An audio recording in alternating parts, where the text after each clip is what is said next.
नमस्कार दोस्तों, कैसे हो? आशा करता हूं आप सभी ठीक होंगे। तो दोस्तों, ऐसा कोई भी एग्जाम नहीं है जिसमें संख्या पद्धति से 2 या 3 अंक के प्रश्न ना आते हो। तो संख्या पद्धति फिलहाल में आपको स्पेशल रेलवे से पढ़ा रहा हूं और वर्तमान में रेलवे ग्रुप डी के फॉर्म भरे जा रहे हैं। आप फॉर्म भरिए और आप थोड़ी मेहनत कीजिए। मैं आपको विश्वास दिलाता हूं, आपका पूरा सिलेबस मैं कराऊंगा और पूरे नंबर आपको प्राप्त होंगे। और जिन बच्चों ने कुछ नहीं पढ़ा है अब तक, मैथ में कुछ भी नहीं जानते हैं, तो एकदम जीरो से शुरुआत करूंगा और जीरो से लेकर आपको हाईएस्ट अंक तक ले जाऊंगा। हाईएस्ट एकदम उच्च तरीका से, शॉर्ट ट्रैक के माध्यम से। आप ये कहेंगे, वाह गुरुजी, आपने तो कमाल ही कर दिया। तो देखिए, संख्या पद्धति से शुरू करते हैं। वह पद्धति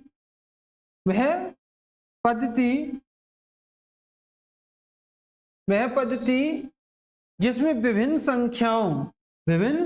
संख्याओं और उनके गुणों का अध्ययन किया जाता है, संख्या पद्धति कहलाती है।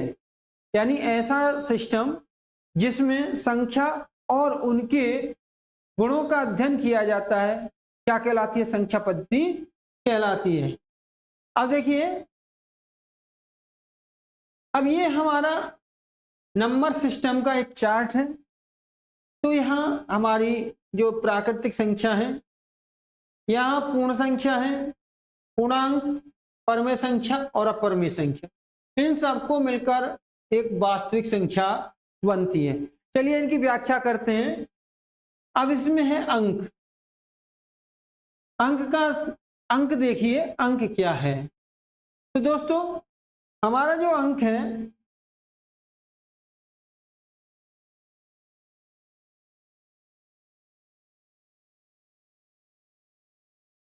तो दोस्तों अंक यानी ये हमें संख्या लिखने के लिए 10 संकेत होते हैं। अंक क्या है?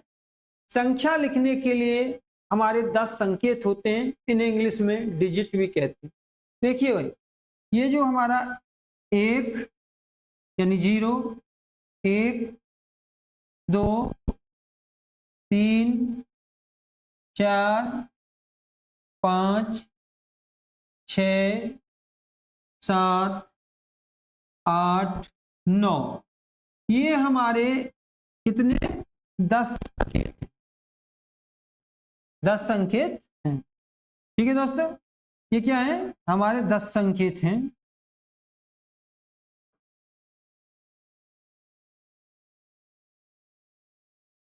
ये हमारे 10 संकेत। अब जब हम पढ़ने गए थे, या हम किसी उसको पूछें, अनपढ़ व्यक्ति को पूछें कि बाबूजी ये कितना लिखा है, जिसने कभी अंक देखे ही ना हो, तो वो क्या बता पाएगा? या हम तुमसे ही पूछें ये क्या लिखा है, तो हो सकता है आप नहीं बता, क्योंकि आप अंग्रेजी का 9 पढ़े हैं, हिंदी का 9 पढ़े ही नहीं। तो ये जो 0 से लेकर 9 तक 10 संकेत हैं, इन पे हमारी पूरी संख्या पद्धति निर्भर है। इन्हीं पे हमारी पूरी संख्या पद्धति बनी हुई है।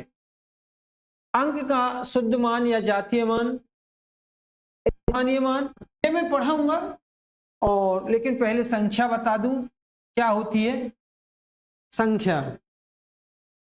तो प्यारे दोस्तों,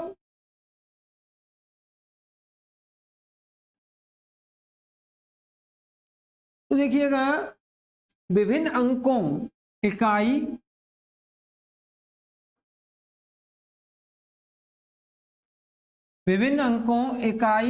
दहाई, सैकड़ा इत्यादि, यानी इकाई, दहाई, सैकड़ा, हजार, 10,000, लाख, 10 लाख, तो विभिन्न अंकों से बने पद को हम संख्या कहते हैं। तो विभिन्न अंकों को इकाई, दहाई, सैकड़ा स्थान पर रखने पर जो हमारे बनते हैं, उनको हम क्या कहते हैं, इत्यादि स्थान पर रखने से जो पद प्राप्त होते हैं उनको हम संख्या कहते हैं। क्या कहते हैं? संख्या कहते हैं। जैसे मान लीजिए मैंने लिखा 972, 900, मैंने कितना लिखा? 972 लिखा। तो दोस्तों जो 972 है, यहाँ इकाई, दहाई और सैकड़ा। मैंने इकाई की जगह पे 2 लिखा, दहाई की जगह पे 7 और सैकड़ा की जगह पे 9। यानी इकाई, दहाई, सैकड़ा विभिन्न स्थानों पर अंकों को रखने पर जो पद प्राप्त होता है उसको हम क्या कहते हैं? संख्या कहते हैं। ठीक है, इसमें अब एक अंक और जोड़ लीजिए। आप 1000 लिखना हो, लीजिए 1000 करना हो तो 5972, या 10,000 लिखना हो, अब यहां हमने लिख लिया 8, 85,972। तो यानी इकाई, दहाई, सैकड़ा, हजार, 10,000, लाख, 10 लाख, यानी विभिन्न स्थानों पर विभिन्न अंक रखने पर जो पद प्राप्त होता है उसको हम संख्या कहते हैं। प्यारे दोस्तों, आपको घबराना नहीं है। जो मेरे प्यारे बच्चे अब तक गणित में कुछ नहीं सीखे हैं उनके लिए बहुत खुशी की बात है, आप मेरा पूरा वीडियो देखो, आपको तुरंत आने लगेगा, आप सीखने लगोगे। बस ये है कि आप वीडियो को ध्यान से देखेंगे, आपको वीडियो ध्यान से देखना है बस। वीडियो को पूरे को ध्यान से देखना है, स्लो कर लीजिए और रफ्तार को, और ध्यान से देखिए। प्राकृतिक संख्या, कौन सी संख्या? प्राकृतिक संख्या। अब देखिएगा नेचुरल नंबर क्या है, ये हमको देखना है। नेचुरल नंबर क्या है? तो देखिए पहले तो ये जान लीजिए, नेचुरल नंबर में n सबसे पहले आती है। नेचुरल नंबर में क्या है? n सबसे पहले आती है। तो प्राकृतिक संख्या को हम कैपिटल N से रिप्रेजेंट करते हैं, प्रेजेंट करते हैं। तो अब जानिए प्राकृतिक संख्या क्या है। जिन संख्याओं से गिनती की क्रिया की जाती है, जिन संख्याओं से गिनती की क्रिया की जाती है उनको प्राकृतिक संख्या कहते हैं। अब प्राकृतिक संख्या 1 से शुरू होती है। प्राकृतिक संख्या कहां से शुरू होती है? और ये अनंत तक होती है। प्राकृतिक संख्या अनंत अनंत होती है, इसे कैपिटल N से प्रदर्शित करते हैं। ये हमेशा धनात्मक होती है। प्राकृतिक संख्या क्या है? धनात्मक होती है। प्राकृतिक संख्याओं के निरूपण के लिए विभिन्न पद्धति हैं। ठीक है, विभिन्न पद्धतियों में संकेत है। तो दोस्तों देखिए हिंदी के संकेत ये आपका 1, 2, 3, 4, 5, 6, 7, 8, 9, ये 9 है, और 9 को हम इस प्रकार से भी लिख देते हैं। 8 ये है, 8 को हम ऐसे भी लिख देते हैं। ठीक है, तो दोस्तों ये संकेत हैं, हिंदी अरबी संकेत और अंग्रेजी के जो संकेत हैं ये हैं आपके। ये 0 भी रह गया हमारा। ठीक है, तो ये हमारे रोमन पद्धति में संकेत बने हुए हैं। रोमन पद्धति में संकेत बने हुए हैं। तो अब प्रश्न ये आता है, जो सबसे छोटी प्राकृतिक संख्या है, सॉरी दोस्तों, प्राकृतिक संख्या में शून्य नहीं आती है। प्राकृतिक संख्या में शून्य नहीं आती। तो देखिएगा, तो यानी अब है प्राकृतिक गिनने की प्रक्रिया, गिनने की प्रक्रिया में काम आने वाली संख्या। तो इसको हम कह सकते हैं समस्त धनात्मक संख्याएं। क्या कह सकते हैं हम? समस्त धनात्मक संख्याएं प्राकृतिक संख्या होती हैं। तो हम क्या कह सकते हैं? समस्त धनात्मक संख्याएं प्राकृतिक संख्या होती हैं। गिनने में काम आने वाली संख्याएं प्राकृतिक संख्या होती हैं। और कितना हो गया? गिनने में काम आने वाली संख्याएं, गणना में काम आने वाली समस्त धनात्मक संख्या। जैसे हम किसी वस्तु आपसे कहें गिनो कि इस समय हमारे इस पर कितने स्टूडेंट अध्ययन कर रहे हैं, तो उसमें तो आपको एक संख्या, निश्चित संख्या दिखाई दे देगी। या आप छात्र क्लास में बैठे हैं, हम कहें कि आप गिन के बताओ कितने छात्र हैं, तो आप कहेंगे 1 2 3। तो 1 से शुरू किया, तो गणना में काम आने वाली, गिनती करने वाली संख्या प्राकृतिक संख्या कहलाती है। सबसे छोटी जो प्राकृतिक संख्या होती है, सबसे छोटी प्राकृतिक संख्या 1 होती है, और सबसे बड़ी प्राकृतिक संख्या अनंत होती है, यानी परिभाषित नहीं किया जा सकता है। और कितनी होती है, ये संख्याओं की गिनती नहीं की जा सकती। मान लीजिए 1000 होती हैं, आपने कहा उसमें 1 और जोड़ दीजिए, जो संख्या आप सोचेंगे उसमें 1 और जोड़ दीजिए, ऐसे आपकी संख्याएं आगे बढ़ती चली जाएंगी, आपकी जिंदगी खत्म हो जाएगी, लेकिन संख्या का गिनना खत्म नहीं होगा। चलिए आगे बढ़ते हैं। अब आ जाइए सम संख्या। तो सम संख्या से पहले जो मैंने 2 चीजें छोड़ दी थी, स्थानीय मान और जातीय मान, वो मैं पढ़ा देता हूं आपको।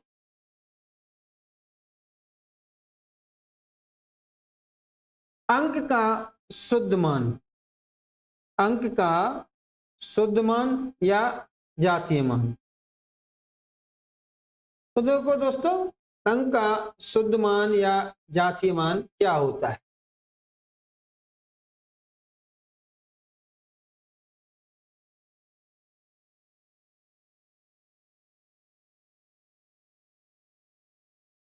अंक का शुद्ध मान या जातीय मान, फेस वैल्यू, यानी ऐसा मान, अंक का अपना मान। जैसे 6 है, चाहे वो इकाई पे है, चाहे दहाई पे है, चाहे सैकड़ा पे है, चाहे 1000 पे है, चाहे 10,000 पर है, उस अंक का मान कहीं पर भी है, वो कहां पर है, उस अंक का मान 6 रहे, 9 का मान 9 ही रहेगा, 8 का मान 8 ही रहेगा दोस्तों, 8 का मान 8 ही रहेगा। तो देखिए, एक वास्तविक संख्या दी गई संख्या में किसी अंक का शुद्ध मान, किसी अंक का शुद्ध मान अपना मान है, चाहे वह अंक किसी भी स्थान पर हो। तो देखिए ये है, इसमें 9 दाएं के स्थान पर है, लेकिन इसका शुद्ध मान या जातीय मान 9 ही रहे।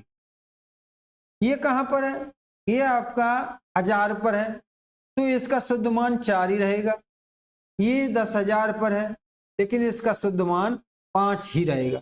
यानी किसी भी स्थान पर अंक है, संख्या में प्यारे दोस्तों, किसी भी स्थान पर अंक है, उसका शुद्ध मान क्या रहेगा, अपना मान ही रहेगा। अब देखिए आगे बढ़ते हैं, जातीय मान, स्थानीय मान, प्लेस वैल्यू। क्या है, प्लेस वैल्यू, यानी दी गई संख्या में अंक जिस स्थान पर है, उस अंक का स्थानीय मान कहलाता है। अंक जिस स्थान पर है, उस अंक का यानी स्थानीय मान कहलाता है। जैसे मैं लिख देता हूं 9346, 9346 मैंने लिख दिया। तो देखिए, यानी ये आपका इकाई स्थान पर है, ये आपका दहाई स्थान पर है, और ये आपका सैकड़ा स्थान पर, और ये आपका 1000 स्थान पर। तो यानी जैसे दहाई स्थान पर है, यानी 4 दहाई माने 40, तो इस अंक का जो स्थानीय मान है, फेस वैल्यू है, वो क्या है, 40। और जबकि शुद्ध मान में या जातीय मान में क्या था, 4 ही था। ऐसे ही इसमें ये आपका 1000 के स्थान पर, किस स्थान पर है, 1000 के स्थान पर है, तो इसका 9 का मान 1000 होगा, यानी 9000 होगा। कितना होगा, 9000 होगा। चलिए अब देखिए, ऐसे तो लगभग आप पर आता होगा, लेकिन फिर भी मैं बता देता हूं। जैसे आपको 6 का मान निकालना है, तो इकाई स्थान 6, अब ये इस स्थान पर अंक रख लीजिए, और पीछे एक अंक है, तो तो 1 0 रख लीजिए, सबसे आसान तरीका है इसे स्थानीय मान निकालने का। तो 40 हो गया, यानी ये आपका सैकड़ा स्थान पर है, आप जान नहीं पा रहे तो यानी 2 अंक हैं, तो 2 अंक पे आप 2 0 रख लीजिए। ऐसे ही आपको 9 का निकालना है, कितने का निकालना है?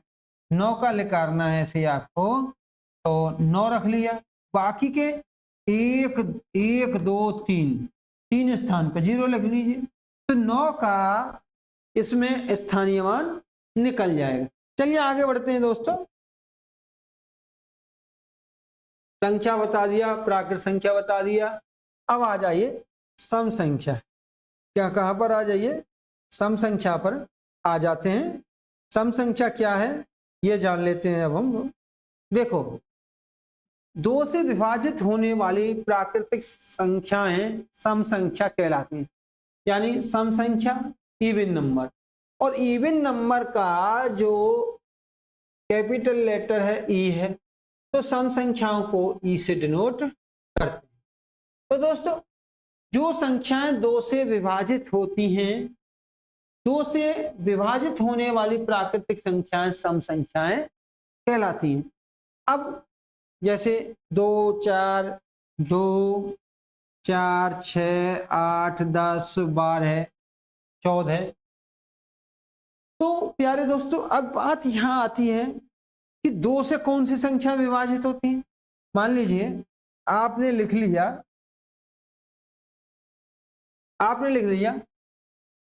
8742। अब ये 2 से विभाजित होगी या नहीं, तो ये तो आप जानते ही हैं कि ये इकाई का अंक है। ये क्या है? ये है आपके इकाई का अंक है। ठीक है दोस्त, ये क्या है? आपके इकाई का अंक है, इकाई स्थान।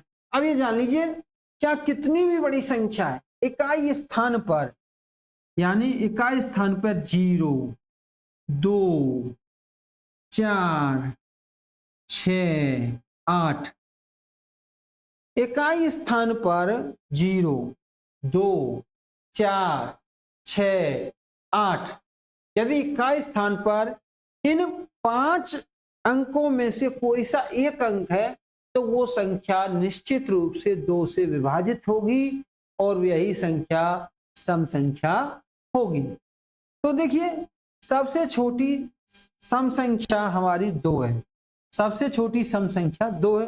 अब प्रश्न आए कि सबसे बड़ी सम संख्या ज्ञात कीजिए। तो मेरे प्यारे दोस्तों, इसको परिभाषित नहीं किया जा सकता है, और जब परिभाषित नहीं किया जा सकता है तो उसको हम अनंत से प्रदर्शित कर देते हैं।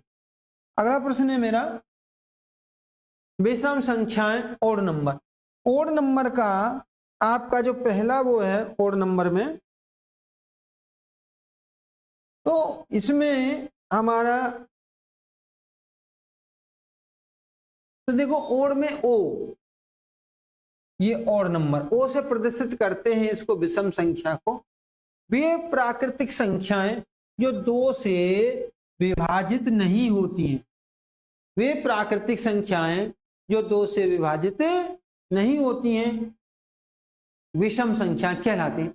अब 2 से विभाजित कौन सी संख्या नहीं होती? जैसे मान लीजिए अभी लिखते हैं, हम लिख लें 9000, कितना लिख दें? 9763। ठीक, तो ये हमारा इकाई अंक है। ये क्या है? इकाई अंक।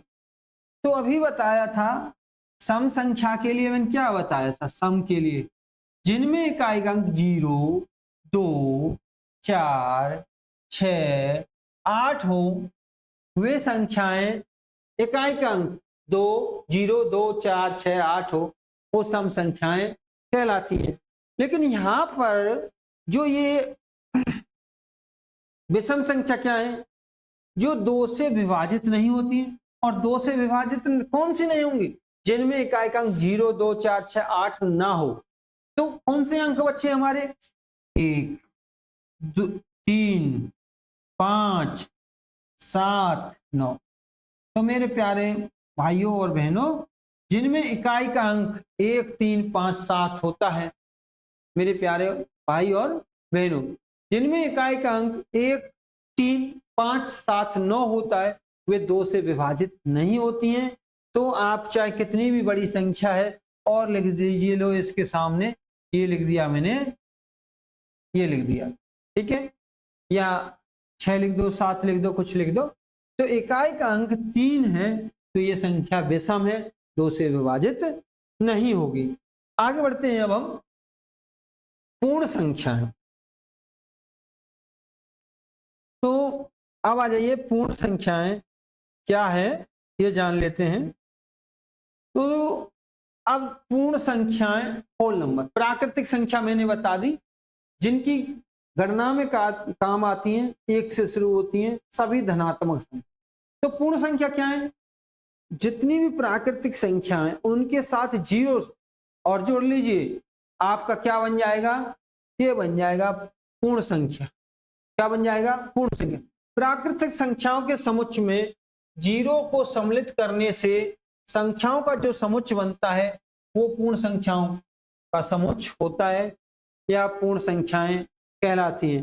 तो यानी आपका प्राकृतिक संख्या n है और इसमें यदि हम जीरो भी सम्मिलित कर लें, यानी प्राकृतिक संख्याओं के समूह में शून्य को सम्मिलित कर दें, तो ये पूर्ण संख्याओं का समूह बन जाता है। सभी पूर्ण संख्याएं धनात्मक पूर्णांक, परमेय और वास्तविक होती हैं। ये मैं आगे जब परमेय संख्या आएगा तब बताऊंगा। सभी प्राकृतिक संख्याएं पूर्ण संख्या। चलिए ये वाला नंबर जान लीजिए पहले अच्छे से। सभी प्राकृतिक संख्याएं पूर्ण संख्याएं होती हैं, लेकिन सभी पूर्ण संख्याएं प्राकृतिक संख्याएं नहीं होती। देखिए, सभी प्राकृतिक संख्याएं पूर्ण संख्या, जैसे यानी जीरो प्लस में प्राकृतिक संख्या, और प्राकृतिक संख्या होती है 1, 2, 3, 4, 5, कहां तक? अनंत तक। कहां तक? अनंत तक। तो मेरे प्यारे दोस्तों, यहां देखिएगा कि देखो, सभी प्राकृतिक संख्याएं पूर्ण संख्याएं होती हैं। तो देखो, जीरो को छोड़ के तो ये क्या है? प्राकृतिक संख्या। तो सभी प्राकृतिक संख्या पूर्ण संख्या होती, लेकिन सभी पूर्ण संख्या प्राकृतिक नहीं होती हैं, क्योंकि प्राकृतिक संख्या में क्या आता है? जीरो आता है।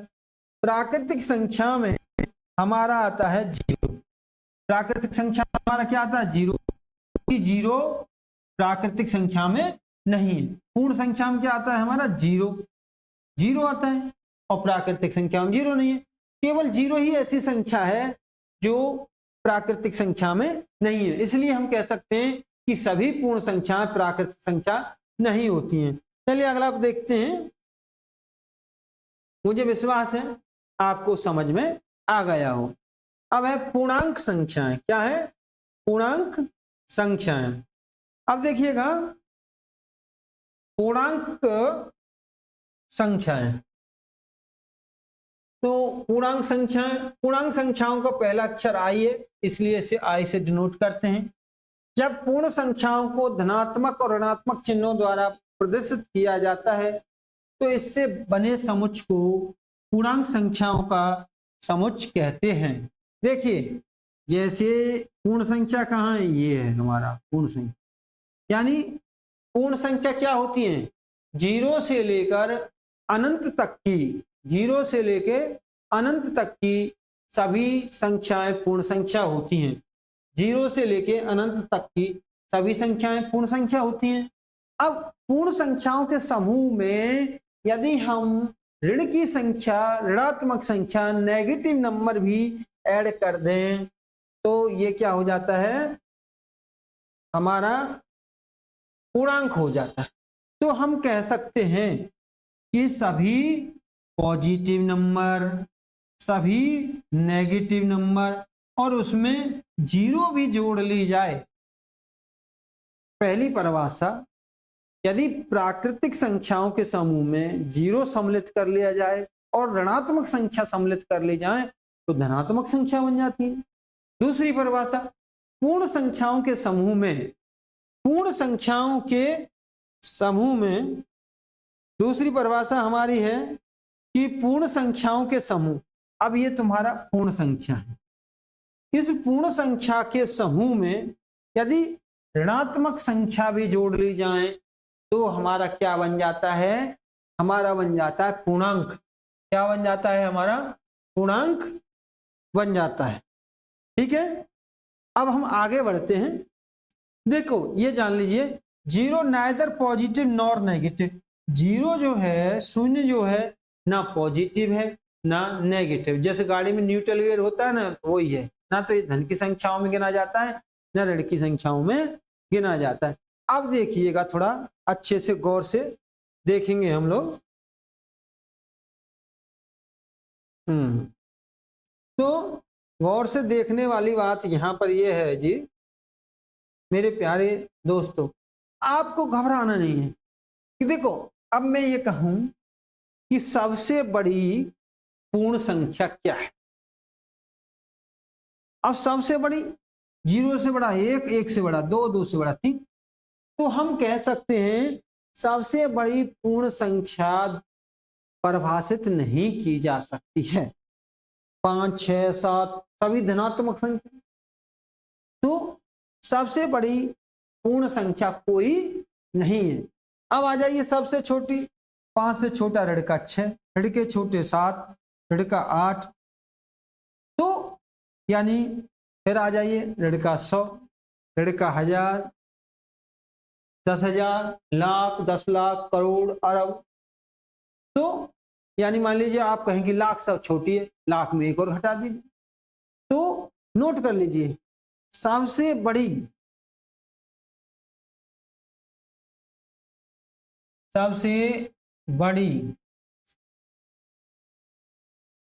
पूर्णांक संख्या, पूर्णांक संख्या कोई नहीं है, कोई नहीं है, या परिभाषित नहीं किया जा सकता है, या अपरिभाषित या अनंत। ठीक है।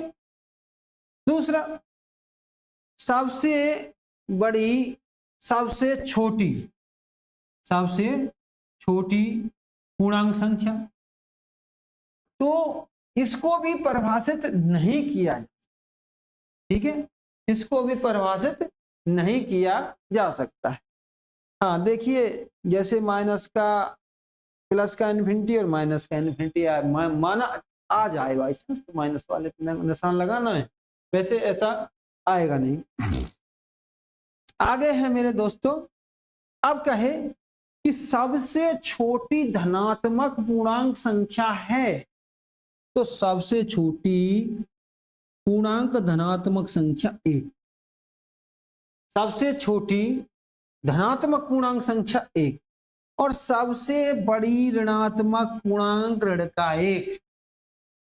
ऋण के 1 से बड़ा पूर्णांक संख्या होता है 0, और 0 से बड़ा पूर्णांक संख्या होता है 1, लेकिन 0 ना धन का है ना ऋण का, तो सबसे बड़ा पूर्णांक हमारा ऋण का 1 है। तो ये जान लीजिए, तुमको बता दूं यदि आपको नहीं पता चल रहा हो तो, जैसे ये ऋण 3 है और ये ऋण 4 है, तो जो अंक बड़ा होता है और उसके आगे माइनस होता है तो वो छोटा हो।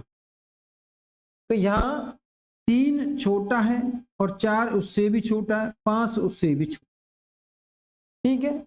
वैसे भी नंबर लाइन पे कि दाईं तरफ हम बढ़ते हैं नंबर लाइन, तो संख्या का मान बढ़ता जाता है, 1 के बाद 2 का मान बढ़ा, 2 से 3 का मान बढ़ा, 3 से 4 का मान, 4 से 5 का मान बढ़ा। ऐसे ही अब ऐसे ही 4 से ऋण 3 बढ़ा, ऋण 3 से ऋण बढ़ा हो। ठीक है जी। तो नोट कर लो, जो ऋण का आपका ऋण का 1 है, जो ऋण का 1 है क्या है, सबसे बड़ा ऋणात्मक पूर्णांक। ऋण का एक क्या है? सबसे बड़ा ऋणात्मक पूर्णांक, बड़ा ऋणात्मक पूर्णांक, मक पूर्णांक। और ये क्या है? सबसे छोटा, ये क्या है? सबसे छोटा धनात्मक पूर्णांक, धनात्मक पूर्णांक। ठीक है, सबसे छोटा धनात्मक पूर्णांक। चलिए आगे बढ़ते हैं। तो देखिएगा, भाज्य संख्याएं, भाज्य संख्याएं ऐसी प्राकृत संख्या एक या अपने को छोड़कर अन्य संख्या से विभाजित हों, ठीक है, वे ही भाज्य संख्याएं कहलाती हैं। सबसे इसका एक सटीक वो है कि ऐसी संख्याएं जिनके कम से कम 3 गुणनखंड हो। जैसे क्या हो? 3 गुणनखंड हो। ठीक है, तो जैसे मान लीजिए 6 है, इसका गुणनखंड कितना है? इसका 1 और 2 और 3 और 6। ठीक है, और इस परिभाषा से असल एक और अपने को छोड़कर अन्य संख्या से विभाजित हो। एक व अपने को छोड़कर अन्य संख्या से विभाजित हो। तो 1 को काट दीजिए और 6 को काट दीजिए, क्योंकि तो ये 2 से विभाजित हो रही है, 3 से विभाजित हो रही है। तो ये क्या है? आपकी भाज्य संख्या। तो 4 का गुणनखंड 1 है, 2 है और 4 है।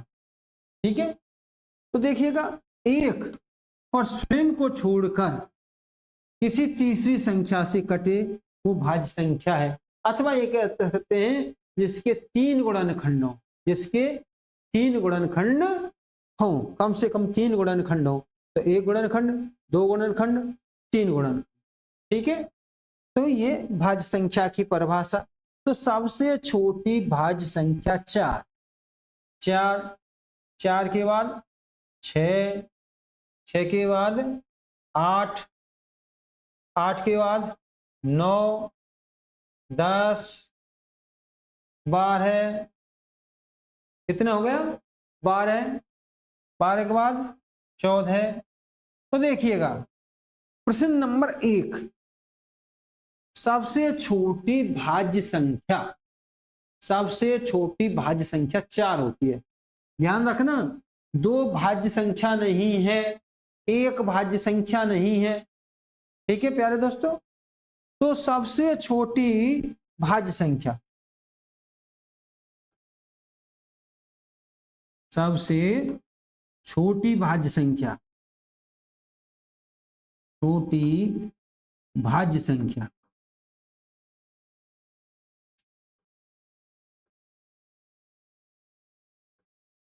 है 4। अब पूछने लगे सबसे छोटी समभाज्य संख्या। तो 4 सम है और सबसे छोटी भी, तो सबसे छोटी समभाज्य संख्या, इसका आंसर भी 4 है। ठीक, अब आ जाइए सबसे छोटी विषम भाज्य संख्या, विषम भाज्य संख्या। देखिएगा 4 सम है, 6 सम है, 8 सम है, यानी सबसे छोटी जो विषम भाज्य संख्या है वो 9 है। ठीक है, बहुत ही महत्वपूर्ण प्रश्न है। अब तुमसे ये पूछा जाए, तुम लोगों से ये पूछा जाए कि सबसे छोटी तो हो गई, सबसे बड़ी, अब उसको परिभाषित नहीं किया जा सकता। फिर है कितना हो गया? फिर कहे कि भाज्य संख्याओं की कुल कितनी संख्या है, भाज्य संख्याएं कुल कितनी संख्या? तो कुल भाज्य संख्याएं ये अनंत हैं, इनको परिभाषित नहीं किया जा सकता है, इनकी संख्या अनगिनत है यानी अनंत। चलिए भाज्य हो गई। अब आ जाइए अभाज्य संख्या। क्या आ जाइए? अभाज्य संख्या है। तो देखिएगा प्राइम नंबर क्या है? प्राइम नंबर अभाज्य संख्या वे प्राकृतिक संख्याएं जो केवल एक या अपने आप से विभाजित हो सके अभाज्य संख्याएं कहलाती हैं। यानी एक से विभाजित हो या स्वयं अपने आप से विभाजित हो। ठीक है, तो इसको हम ये भी कह सकते हैं, अभाज्य संख्या को हम क्या कह सकते हैं? केवल दो गुणनखंड हो। अभाज्य संख्या में केवल दो गुणनखंड हो, दो गुणनखंड हो, गुणनखंड हो।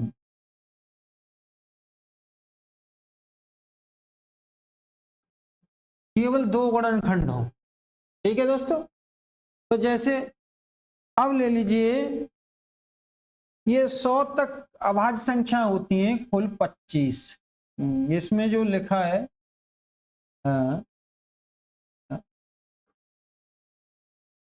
2 3 5 7 यानी 100 तक की अभाज्य संख्याएं होती हैं 25।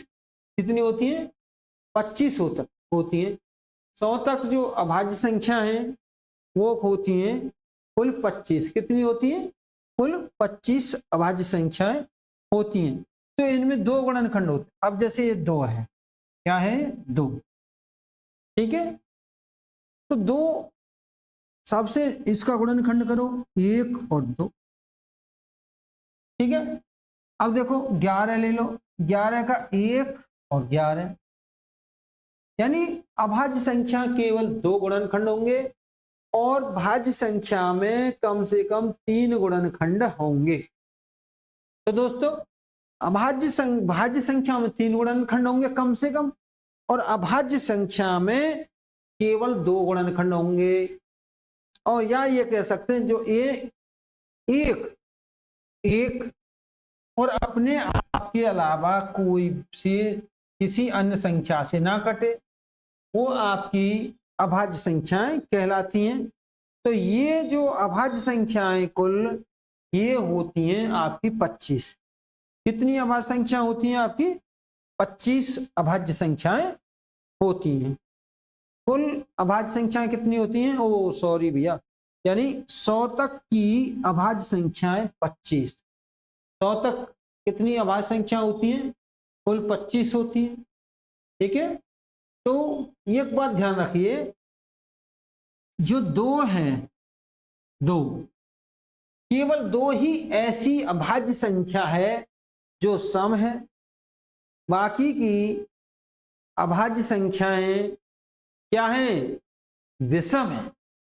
बाकी की अभाज्य संख्या क्या है? विषम है। और नंबर 2, अब ये प्रश्न उठता है सबसे छोटी अभाज्य संख्या कौन सी? तो सबसे छोटी अभाज्य संख्या हमारी 2 है। ये फैक्ट मैंने अगले पेज पे लिख रखे हैं, मैं बताऊंगा आपको अगले पेज पे इन सभी के बारे में। तो सबसे छोटी भाज्य संख्या 2, और ये पूछे समभाज्य संख्या 2, और वो भी केवल 1। यानी सभी अभाज्य संख्याओं में 2 ही एक ऐसी अभाज्य संख्या, केवल 2 ही जो सम और अभाज्य। ठीक है, अब आ जाइए, अब सबसे छोटी अभाज्य संख्या कहे तो उत्तर 2, सम अभाज्य कहे तो भी 2। अब कहे सबसे छोटी विषम अभाज्य संख्या, इसका आंसर आएगा 3। और अन्य तथ्य नेक्स्ट चैप्टर्स में पढ़ाते हैं। चलिए दोस्तों, अब है नोट में देख लेते हैं आपका एक ना तो भाज्य संख्या है और ना ही अभाज्य संख्या। एक जो है ना भाज्य संख्या में गिनती की गई है और ना ही अभाज्य संख्या में। दो सबसे छोटी अभाज्य संख्या है, तो सबसे छोटी अभाज्य संख्या है। दो एकमात्र ऐसी सम संख्या है जो रूढ़ है यानी अभाज्य। केवल दो ही ऐसी संख्या है जो सम के साथ अभाज्य, बाकी की विषम संख्याएं अभाज्य हैं। सबसे छोटी विषम अभाज्य संख्या 3। सबसे छोटी विषम अभाज्य संख्या कितनी है? 3 है। सबसे छोटी विषम अभाज्य संख्या 3 है। 4 सबसे छोटी भाज्य संख्या है। 4 क्या है? सबसे छोटी भाज्य संख्या। 9 सबसे छोटी विषम भाज्य संख्या। ठीक है, 4 सबसे छोटी भाज्य संख्या है, या ये कह सकते हैं समभाज्य संख्या भी 4 ही है और विषम भाज्य संख्या 9 है। सभी अभाज्य संख्याएं विषम संख्या हैं। सभी अभाज्य संख्याएं विषम संख्याएं 2 को छोड़कर, लेकिन सभी विषम संख्याएं अभाज्य नहीं हैं। सभी विषम संख्याएं अभाज्य नहीं हैं दोस्तों। देखो, जैसे आपका ले लिया मैंने 23, ये विषम अभाज्य है, विषम भी है। मैंने ले लिया 17, अभाज्य है, विषम। अब कह रहा है सभी अभाज्य संख्याएं विषम है 2 को छोड़कर, लेकिन सभी विषम संख्याएं अभाज्य नहीं है। 25 तो अब 25 विषम है, 25 विषम है लेकिन अभाज्य नहीं है। 25 क्या है? 25 विषम तो है लेकिन अभाज्य नहीं। वो यही कह रहा है लेकिन सभी विषम संख्याएं अभाज्य संख्या नहीं हैं। सभी विषम संख्या अभाज्य संख्या। 5 से बड़ी किसी भी अभाज्य संख्या को 6 से भाग देने पर शेषफल 1 या 5 होगा। नोट करेंगे, 5 से बड़ी किसी भी अभाज्य संख्या को 6 से भाग देने पर शेषफल 1 आएगा या 5 आएगा। 5 से बड़ी किसी भी अभाज्य संख्या को 6 से भाग देंगे तो शेषफल प्यारे दोस्तों या तो 1 आएगा या 5 आएगा। 5 या 5 से बड़ी किसी भी अभाज्य संख्या की अभाज्य संख्या है और उसका वर्ग करें और वर्ग को 12 से भाग दें तो हमेशा शेषफल 1 होगा। 5 से बड़ी, ठीक है। 5 से बड़ी, जैसे 5 से बड़ी अभाज्य संख्या 7 है। 7 का किया हमने वर्ग, कितना आया? 49। 49 को हम 12 से भाग देने लगे तो 12 चौका 48 और शेष कितना बच गया हमारा? शेष बच गया, शेष कितना बच गया? तो वो यही कह रहा है कि यानी 5 या 5 से बड़ी किसी अभाज्य संख्या को 12 से भाग देने पर शेषफल हमेशा 1 आएगा। और ये कह रहा है 5 से बड़ी किसी भी अभाज्य संख्या को 6 से भाग देने पर शेषफल या तो 1 आएगा या 5 आएगा। यानी 5 से बड़ी, 6 से भाग देने, 5 से बड़ी अभाज्य संख्या 7 है। 7 में हम कितने से भाग दें? 5 से 7 में भाग दें, ठीक है, यानी 6 से भाग देने। यानी 5 से बड़ी किसी भी अभाज्य संख्या को 6 से भाग देने पर शेषफल 1 होगा या 5 होगा। तो अब 6 से भाग दें तो शेषफल कितना आ रहा है हमारा? शेष आ रहा है हमारा 1। ठीक, चलिए आगे बढ़ते हैं दोस्तों। अब है कुल अभाज्य संख्या 1 से 100 तक। तो 1 से 100 तक कुल अभाज्य संख्या, 1 से 100 तक कुल अभाज्य संख्या।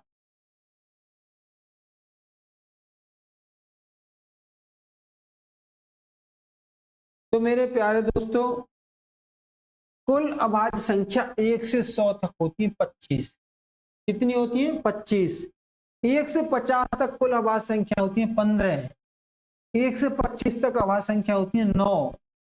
25 से 50 तक अभाज्य संख्या होती है 6 और 50 से 100 तक अभाज्य संख्या होती हैं 10। चलिए और भी इस प्रकार के कोई फैक्ट मिलते हैं वो मैं आगे बताऊंगा। और मैं आपको रेलवे के सभी प्रैक्टिस सेट में क्या है कि जो अब तक के प्रश्न आए हैं उनको मैं अभ्यास वाइज लूंगा। जैसे संख्या, अब ये इनको पढ़ा देता हूं, फिर संख्या पद्धति से संबंधित जितने भी प्रश्न रेलवे में आए हैं उनको मैं अभ्यास वाइज लूंगा। संख्या पद्धति तो उसके जितने भी प्रश्न हैं उनके हर एक टाइप को आपको मैं करा दूंगा, एकदम शून्य लेवल से कराऊंगा और आपको जीरो से हीरो हाईएस्ट लेवल तक ले जाऊंगा, जिससे आपका नंबर सबसे ज्यादा। शून्य से संबंधित महत्वपूर्ण जानकारी। अब शून्य से संबंधित महत्वपूर्ण जानकारी क्या है? शून्य का आविष्कार भारत में, शून्य का जो आविष्कार है भारत में किया गया और आर्यभट्ट जी द्वारा किया गया। शून्य का आविष्कार भारत में किया गया, आर्यभट्ट जी द्वारा किया गया। शून्य में किसी संख्या से भाग देने पर शून्य प्राप्त होता है। जैसे शून्य में किसी संख्या से भाग दें तो हमको शून्य प्राप्त होता है। शून्य का किसी संख्या में भाग देने पर, शून्य का किसी संख्या में भाग देने पर भागफल अनंत होता है, अपरिभाषित। इसको भी आप जान लीजिए। देखिएगा, जैसे मान लीजिए मैं कोई भी संख्या ले लेता हूँ, 11 ले लेता हूँ, कुछ भी लेता, शून्य से भाग दूंगा तो ये अपरिभाषित। तो शून्य माने क्या है? एक तरह से देखा जाए तो शून्य माने कुछ नहीं। 11 पक्षी हैं पेड़ पर और 11 उड़ गए तो कितने बचे? अब पेड़ पे तो एक भी नहीं है। जब पेड़ पे एक भी पक्षी नहीं है और मैं 12 में भाग दूं या 11 में भाग दूं तो परिभाषित नहीं कर, तो परिभाषित हो सकता? नहीं हो सकता। ठीक है दोस्तों, शून्य में किसी संख्या को जोड़ने पर वही संख्या प्राप्त होती है। शून्य में कोई भी संख्या जोड़ दो तो हमें वही संख्या प्राप्त होगी या वही संख्या को प्राप्त होगी, या उस संख्या में शून्य जोड़ दो तब भी वही संख्या प्राप्त होगी। चाणक्य जी की जय। चलिए दोस्तों आगे देखते हैं और शून्य से संबंधित कुछ तथ्य हैं, इनको भी ले लेते हैं।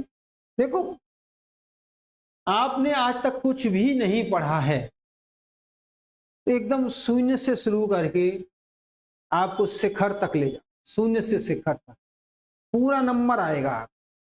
हर चैप्टर, जब जैसे आप चैप्टर को पढ़ोगे, आप यदि गणित में आज तक कुछ नहीं जाने हो तो थोड़ा एक बार की जगह 2 बार पढ़ लेना या पूरे मन से एक बार वीडियो देख लेना, आपका कल्याण। ठीक है, किसी संख्या से शून्य घटाने पर वही संख्या प्राप्त होती है, वही संख्या प्राप्त होती है।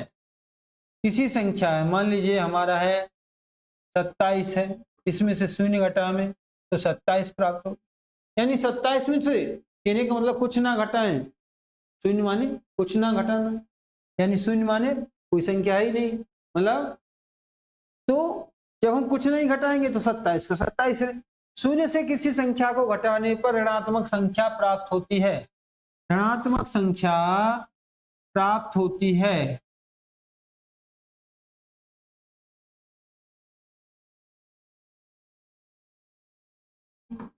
ऋणात्मक संख्या प्राप्त होती है। जैसे 0 में से 25 घटाएं तो ऋण की 25 प्राप्त होगी। ठीक है, क्या होगी? ऋण की 25 प्राप्त होगी।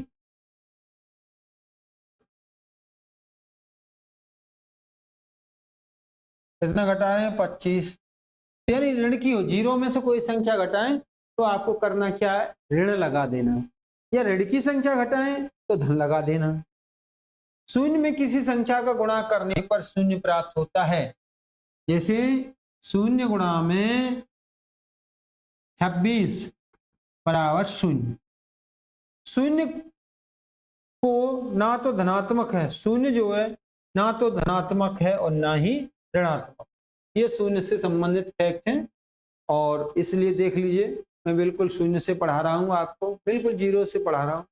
जीरो से हीरो कर दूंगा, पूरे नंबर आएंगे, 100% नंबर आपके ही आएंगे। परमेय संख्याएं क्या है? परमेय संख्याएं। परमेय संख्या यानी रेशनल नंबर। एक पूर्णांक को दूसरे पूर्णांक शून्य को छोड़कर भाग देने पर जो लघुत्तम प्राप्त होता है, लघुत्तम एक लघुत्तम प्राप्त होता है वही परमेय संख्या कहलाती है।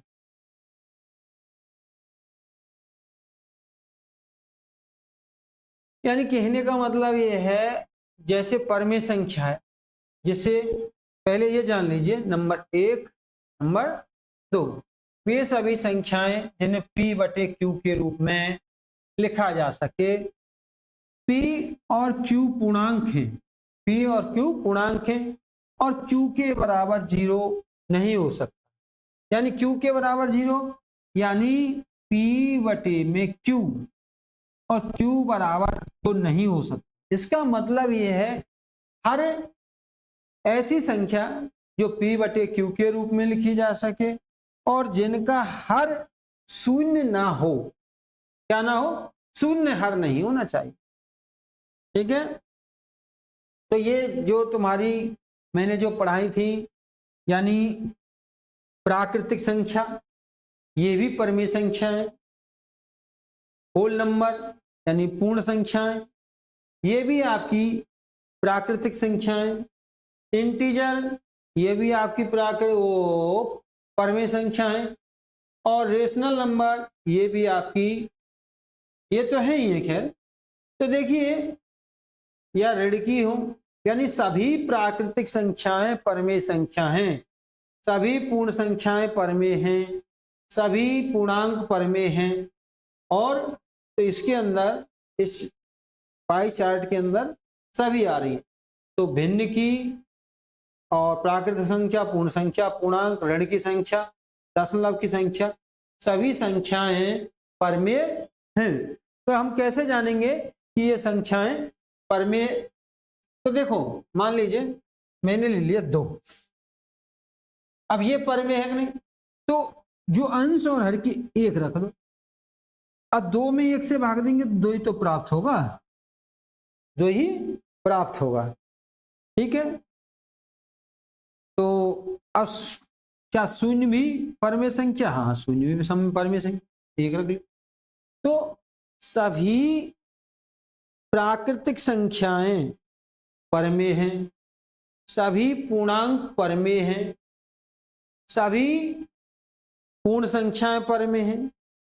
ठीक है, अच्छा अब देखिए, कोई तुमसे कहे क्या सभी प्राकृतिक संख्याएं परमेय हैं? हाँ, परमेय संख्या, पूर्ण संख्या, पूर्णांक संख्या, सभी से मिलके ऋणात्मक संख्या, भिन्न संख्या, सबसे मिलके प्राकृतिक परमेय संख्या बनती हैं, यानी रेशनल नंबर बनते हैं।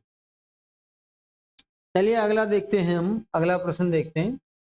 अपरमेय संख्याएं, अपरमेय संख्याएं वे वास्तविक संख्याएं जो परमेय नहीं हैं, वे वास्तविक संख्याएं जो परमेय नहीं हैं, वे वास्तविक संख्याएं जो परमेय नहीं हैं, अपरमेय संख्याएं कहलाती हैं। यानी वे वास्तविक संख्याएं जो परमेय नहीं हैं, अपरमेय संख्याएं कहलाती हैं। ठीक है, जो परमेय नहीं है, अपरमेय, या हम ये कह सकते हैं वे संख्याएं जिनका वर्गमूल पूरा पूरा नहीं निकलता है, अपरमेय संख्याएं कहलाती। अब मैं आपको विस्तार से बताऊंगा कि कैसे बताएंगे कि परमेय संख्या है या अपरमेय है। चलिए विस्तार से बताते हैं। तो देखिए, एक होती है शांत संख्या, जैसे 2/5, तो इसका आंसर आया ये। तो ये यानी अंश का हमने दिया हर में भाग, और संख्या कट गई पूरी पूरी। तो ये भी परमेय है। 1/3 0.33333, यानी किसी अंक की बार बार पुनरावृत्ति हो रही है, एक अंक की या 2 अंकों की या 3 अंकों की, यानी यदि किन्हीं अंकों की पुनरावृत्ति बार बार हो रही है, बार बार हो रही है, जैसे 1/7, इसका आएगा 0.1 2 3 4 5 6 और 7। ठीक है, इन अंकों के बाद फिर 1 आ जाए, फिर 1 आ जाएगा। ठीक है, 1 2 3 4 5 6 7, फिर आ गया 1, आ गए नहीं आ गया। तो मेरे प्यारे दोस्तों, कहने का अर्थ हमारा ये है कि अकेले अंक की या कुछ अंकों की पुनरावृत्ति बार बार होती है, तब भी ये परमेय संख्या है। और यदि ये कंडीशन नहीं बनती हैं, ठीक है, तो संख्या अपरमेय है। एक पहचान ये है, जिन संख्याओं का वर्गमूल पूरा पूरा नहीं निकलता है, जैसे √7, तो √7 का वर्गमूल पूरा, तो √7 तो परमेय है, लेकिन √7 अपरमेय है। अब 6 परमेय है, लेकिन √6 अपरमेय संख्या। √6, केवल 6 को मत समझ लेना। चलिए आगे बढ़ते हैं दोस्तों। What is co-prime number? What is co-prime number क्या है? चलिए, इनको कहते हैं प्यारे दोस्तों सहअभाज्य संख्या। क्या कहते हैं? सहअभाज्य संख्या। इसको हम कह सकते हैं सहअभाज्य संख्या। क्या कह सकते हैं? सहअभाज्य संख्या या असहभाज्य संख्या। असहभाज्य संख्या या सहअभाज्य संख्या। को-प्राइम नंबर, को-प्राइम नंबर 2 या 2 से अधिक वे प्राकृतिक संख्या जिनका महत्तम समावर्तक 1 हो, सहअभाज्य संख्याएं कहलाती हैं। जैसे 8 और 15 सहअभाज्य संख्या। देखो, 8 और 15 सहअभाज्य संख्याएं। देखो, जैसे कहने का अर्थ हमारा है 8 सम संख्या, भाज्य भी है, 15 सम विषम संख्या, भाज्य भी, लेकिन दोनों संख्याएं एक संख्या से विभाजित नहीं हो रही। जैसे 8 तुम्हारा 2 से विभाजित हो रहा है, 4 से हो रहा है, लेकिन 2 और 4 से 15 विभाजित नहीं हो रहा। अब 15 है, 3 से विभाजित हो रहा है, 5 से हो रहा है, लेकिन 3 और 5 से 8 विभाजित नहीं। तो दो ऐसी संख्याएं, ऐसी 2 संख्याएं जो एक संख्या से विभाजित ना हो, या ये कह सकते हैं जिनका मासा 1 हो, महत्तम समापवर्तक 1 हो। तो अब फैक्टर ऑफ 9 के गुणनखंड 1 है, 3 है, 9 है। 8 के फैक्टर 1 2 4 8। अब 1 को तो छोड़ दीजिए, क्यों छोड़ दीजिए? 1 से और स्वयं से तो हर एक संख्या कटती है, लेकिन 3 और 9 से 8 नहीं कट रही है, और 2 4 8 से ये आपकी 9 नहीं कट। ठीक है दोस्तों, तो मुझे आशा है कि आपके समझ में आ गया होगा। तो चलिए आगे बढ़ते हैं। हाँ, मुझ आ गया ना समझ में? ऐसे ही आता रहेगा, घबराओ ना। अब आ जाइए वास्तविक संख्याएं। देखो भैया, वास्तविक संख्याएं, तो आपकी जो वास्तविक संख्या है, यानी हम ये कह सकते हैं वास्तविक संख्या के लिए, वास्तविक संख्या के लिए कह सकते हैं, यानी परमेय संख्या और अपरमेय संख्या, परमेय और अपरमेय संख्या सबको एक साथ सम्मिलित कर लो, तो वो वास्तविक संख्याएं आपकी धन की, ऋण की, प्राकृतिक संख्याएं, पूर्ण संख्याएं, पूर्णांक, पराक और आपका पूर्णांक, परमेय संख्याएं, अपरमेय, सबको एक साथ एक थैले में भर लो, ये वास्तविक संख्याएं कहलाती हैं। चलिए आगे बढ़ते हैं। अत्रिभाज्य संख्याएं।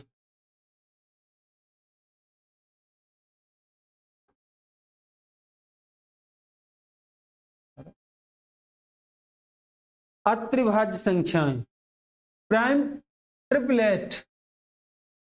Triplet number. तो वे तीन प्राकृतिक संख्याएं जिनका महत्तम समावर्तक 1 हो, अत्रिभाज्य संख्याएं कहलाती हैं। अब जैसे 8, 9, 25, 8, 9, 25, तो इन तीनों का महत्तम समावर्तक 1 है। यानी इस बात को हम ये कह सकते हैं, जैसे तुम्हारा 8, 9, 25 है, 8, 9, 25, ये तीनों संख्याएं एक संख्या से विभाजित नहीं हो रही हैं। चलो इसको हम ऐसे भी देख सकते हैं, मान लीजिए 1 10 है, ठीक है, 1 17 है और 1 हमारा 15। तो 10 और 15 एक संख्या से विभाजित हो रही है 5 से, लेकिन 17 5 से विभाजित नहीं हो, यानी तीनों संख्या ही हमारी एक संख्या से विभाजित होनी चाहिए। चलिए दोस्तों आगे बढ़ते हैं। धनात्मक एवं ऋणात्मक पूर्णांक, धनात्मक एवं ऋणात्मक पूर्णांक। पूर्ण संख्याओं को धनात्मक पूर्णांक कहा जाता है, पूर्ण संख्याओं को धनात्मक पूर्णांक कहा जाता है। इनको हम 1 2 3 लिख दें या +1 +2 +3 लिख दें, ठीक। अब है और धनात्मक पूर्णांक +1 के योज्य प्रतिलोम -1, यानी योज्य प्रतिलोम उल्टा, योग में उल्टा, जोड़ में उल्टा, सीधी सी बात। ऋण का धन का ऋण रहेगा, ऋण का धन रहेगा, धन का ऋण रहेगा और ऋण का धन रहेगा। तो 1 1 2 आदि का योज्य प्रतिलोम -1 ऋण का 2 आदि ऋणात्मक पूर्णांक है। यानी धनात्मक का योज्य प्रतिलोम ऋणात्मक और ऋणात्मक का धनात्मक योज्य प्रतिलोम। अब ऋण के 5 का योज्य प्रतिलोम होगा, वो होगा धन का 5। क्या होगा? धन का 5 होगा, ठीक है। तो धन का 5, धन का लिखो या ना लिखो, धन का लिखो या ना लिखो, ठीक। आगे बढ़ते हैं हम। धनात्मक और ऋणात्मक पूर्णांक, यानी सभी धन की संख्याएं धनात्मक पूर्णांक है, सभी ऋण की संख्या ऋणात्मक पूर्णांक, 0 लेना नहीं है इसमें तुम्हें। अगला है जोड़ का तत्समक नियम।